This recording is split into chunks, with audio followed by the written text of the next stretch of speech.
Sir हनी ट्रॅपचं तर आहेच, पण डिजिटल अरेस्ट हा पण एक फार मोठा म्हणजे प्रकार या दरम्यान घडलेला आहे आणि अनेकांनी आत्महत्या केली आहे. डिजिटल अरेस्ट हा सायबर फ्रॉडचा कुठला प्रकार आहे? हा सध्या 2 महत्त्वाचे फ्रॉड चालू आहेत. त्यापैकी एक सांगितलं आपण हनी ट्रॅपचा, आता हा दुसरा डिजिटल अरेस्टचा. आता ह्याच्या मागचं मूळ कारण परत मानसिकतेमध्ये आहे. तरुण मुलं खूप याच्यात नाही असंही काही कुठलाही नाही, सगळे कॅटेगरी आहेत. म्हणजे अगदी 70 वर्षाची म्हातारी आजी पण घाबरलेली आहे.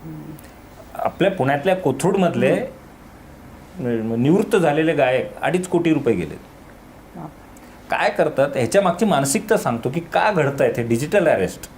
आपल्याला लहानपणापासून तुम्हाला हे आठवत असेल, अभ्यास कर नाही तर पोलीस पकडून नेतील, जेवण कर नाही तर पोलीस पकडून नेतील. ही जी लहानपणापासून पोलिसांबद्दल भीती घातलेली आहे ना, त्या भीतीचा फायदा न तयार झालेला फ्रॉड म्हणजे डिजिटल अरेस्ट आहे. सगळे लोक सामान्य लोक पोलिसांना घाबरतात. ॲक्च्युली मी अनेक पोलिसांबरोबर काम केलेलं आहे. पोलिसांसारखा सुंदर मित्र नाही आहे, कारण प्रसंगी तोच तुम्हाला मदत करू शकतो. भले वेतन में कम है लेकिन उसकी वर्दी में दम है, हे नक्की आहे. पण त्याची भीतीपोटी काय होतं, मग तुम्हाला कुठनं तरी फोन येतो. डिजिटल अरेस्ट म्हणजे काय ते सांगतो.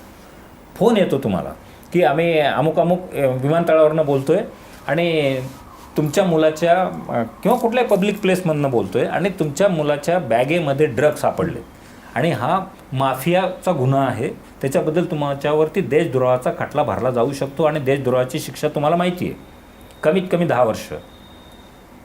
तर असं म्हणून तर तुम्हाला अटक करायला आमची गाडी निघालेली आहे तुमच्याकडे यायला, पोलिसांची, असं सांगितलं जातं आणि फोन कट केला जातो. आता आणि ही भाषा असते ती अस्सल पोलिसी भाषेच्या आवाजात बोललं जातं. संपूर्ण व्हिडिओ पाहण्यासाठी ओनली मानिनी चॅनलला जरूर भेट द्या.